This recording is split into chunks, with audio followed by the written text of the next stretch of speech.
Oi, pessoal. O meu grupo é composto por mim, Isa, por Luca Vitor, Maiale Ribeiro e o Wallace Almeida. Nós somos graduandos do curso de Fisioterapia na Universidade Estadual do Sudoeste da Bahia e hoje nós ficamos responsáveis por apresentar a disciplina de Fisiologia do Exercício sob a orientação do professor Raíl da Silva Coqueiro, sobre as bases moleculares da adaptação ao treinamento físico, sobre os eventos sinalizadores que levam ao crescimento do músculo induzido quanto as ligações existentes entre o músculo e a fisiologia sistêmica e sobre o estreitamento subsequente ao treinamento de resistência.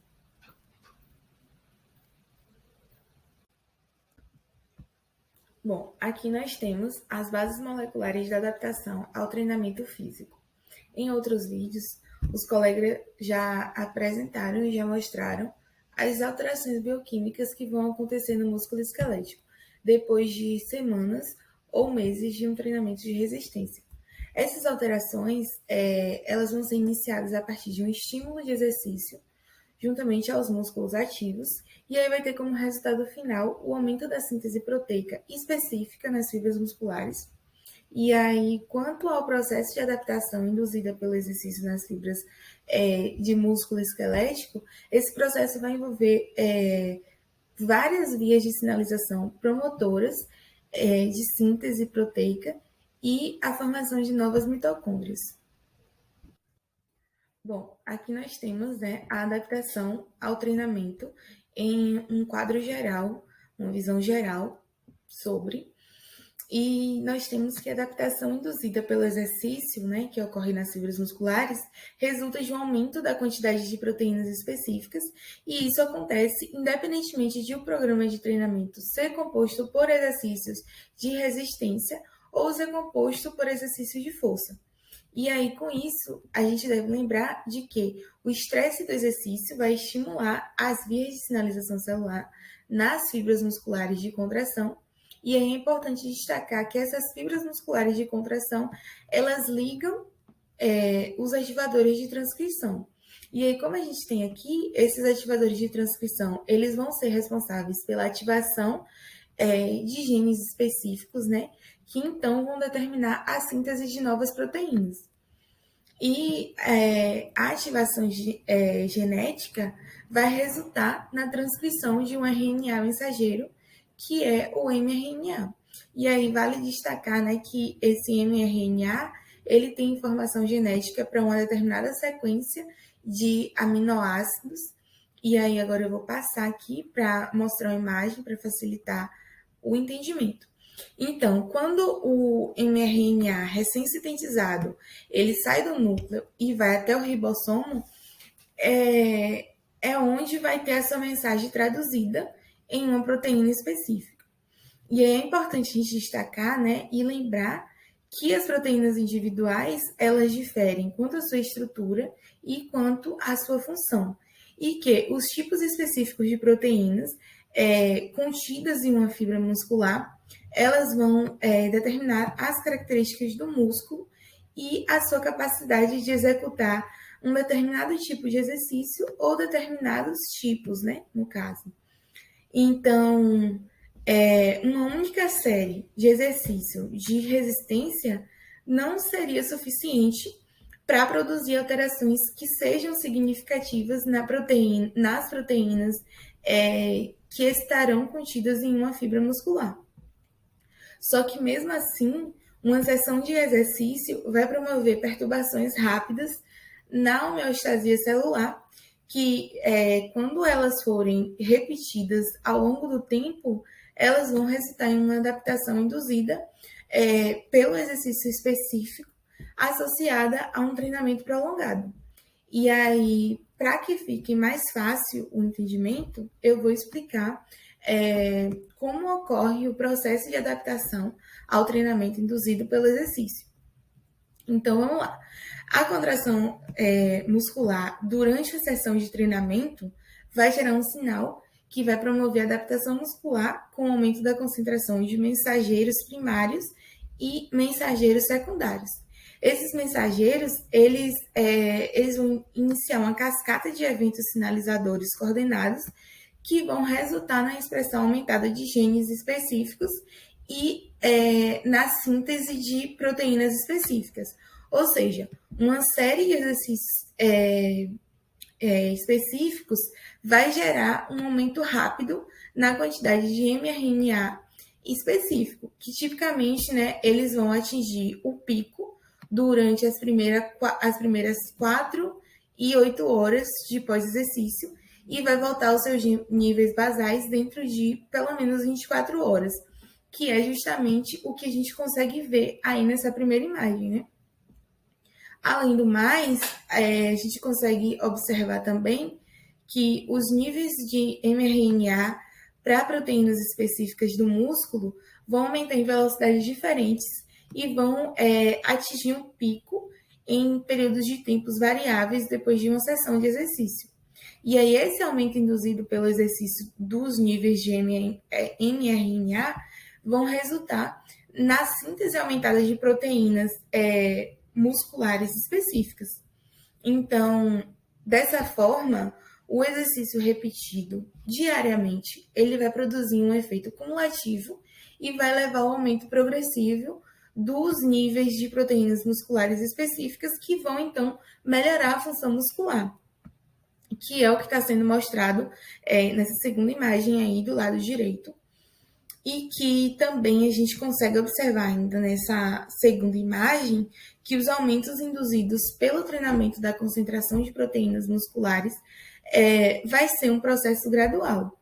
Então, vai acontecer elevações amplas, né, dos níveis proteicos musculares nas primeiras semanas de treinamento, que vão ser seguidos de um acúmulo mais lento de proteínas à medida em que o treinamento for progredindo. Bom, falando sobre a especificidade das respostas ao treinamento físico, né?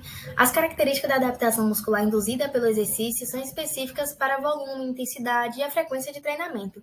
E dessa forma, as adaptações específicas que ocorrem nas fibras de músculo esquelético, elas resultam do tipo de exercício que fornece o estímulo. E o treinamento de resistência prolongado ela resulta numa variedade de adaptação metabólica e pouca alteração no tamanho das fibras musculares. É diferente dos exercícios de força com carga pesada, que resulta no aumento da síntese de proteína contráteis e em hipertrofia muscular.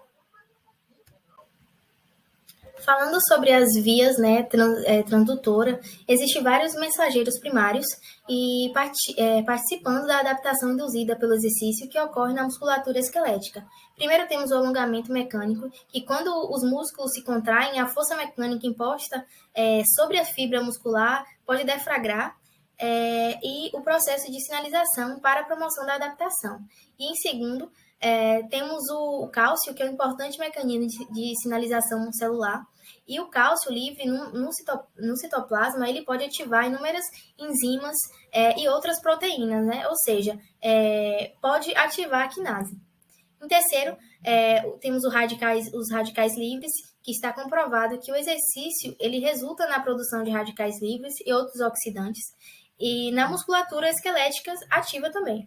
E trata de algo importante, porque um número crescente de evidências indica que os radicais livres eles são relevantes para a adaptação muscular ao treinamento físico.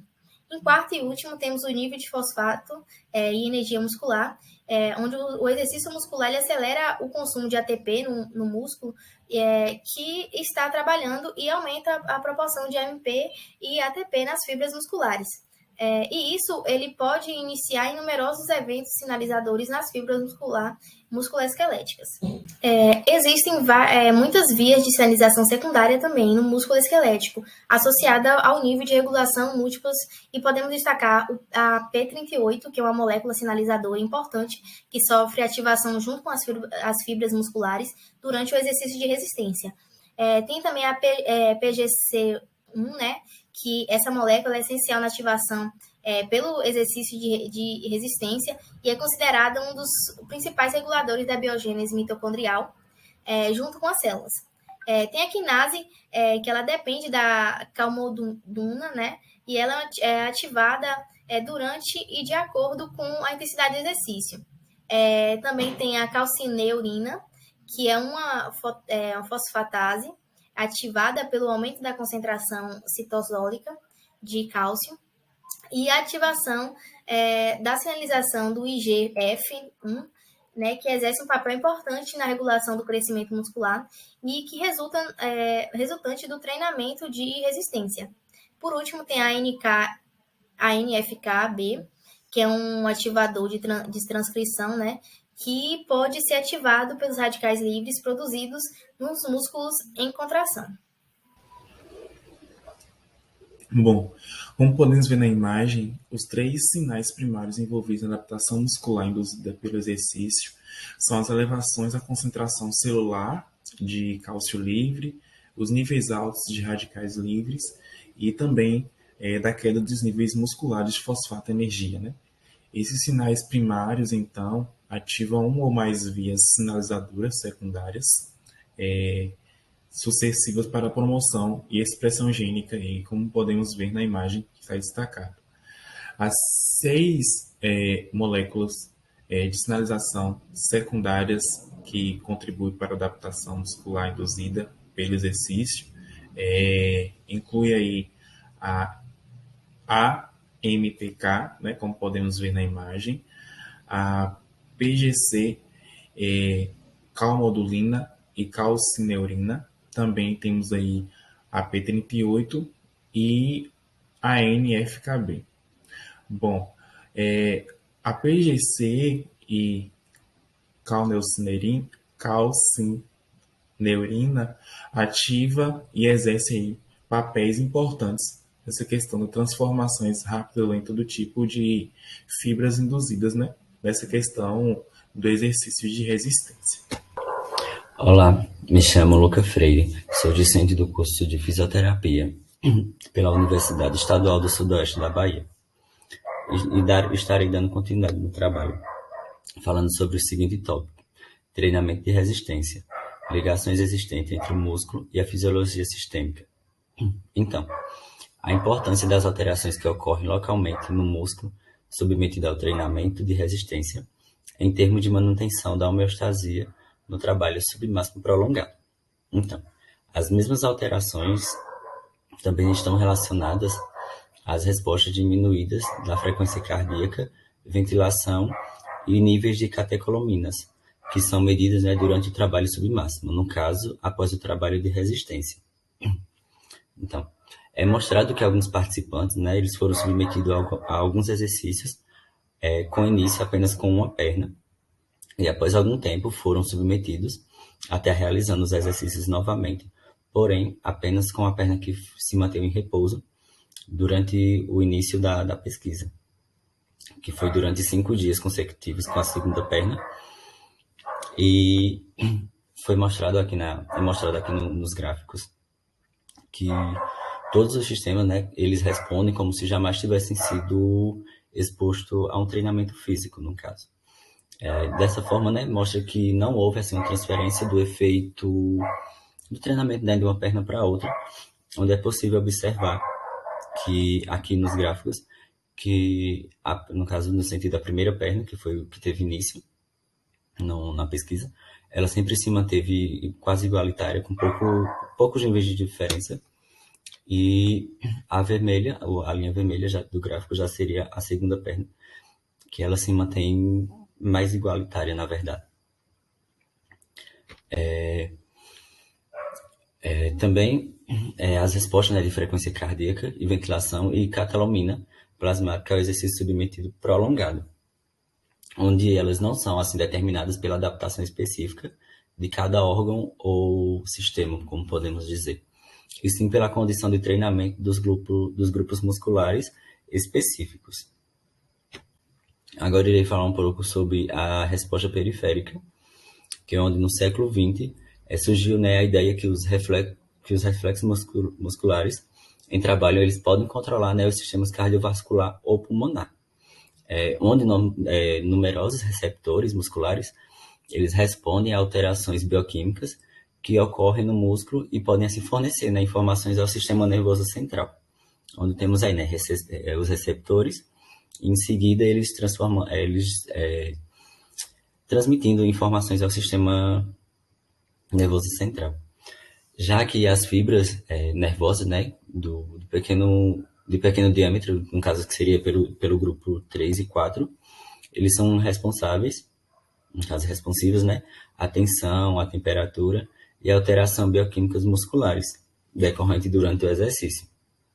As fibras nervosas, né, do músculo esquelético, elas promovem uma resposta periférica que contribui para a regulação, né, das respostas cardiovascular e respiratória durante o exercício.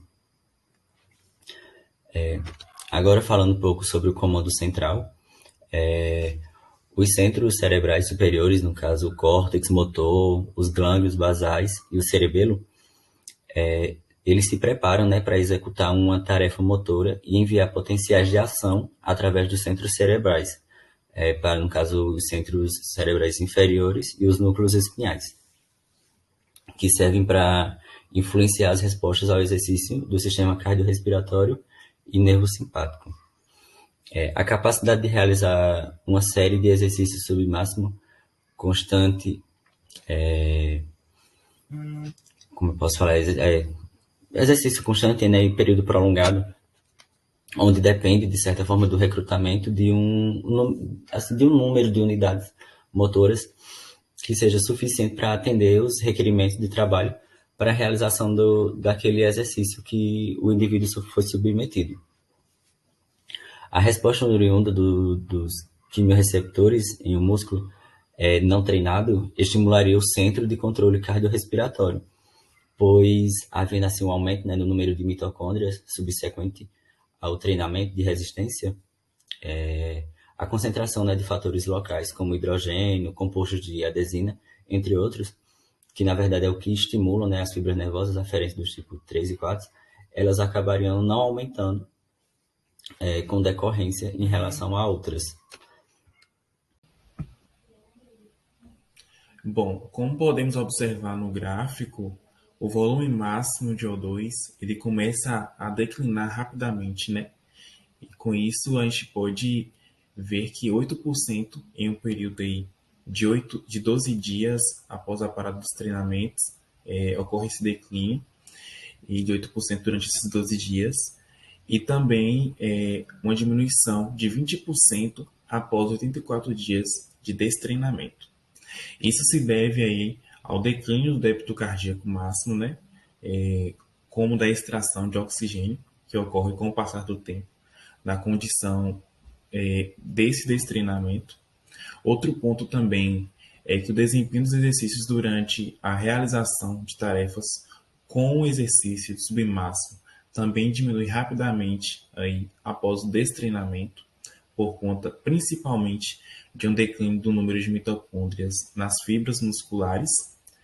E como exemplo, tem a experiência de corredores e ciclistas, que por falta de treino, e também na literatura diz, né, que com 14 dias pode exercer um impacto negativo sobre o desempenho submáximo, e isso se deve principalmente a uma diminuição do número de mitocôndrias no músculo.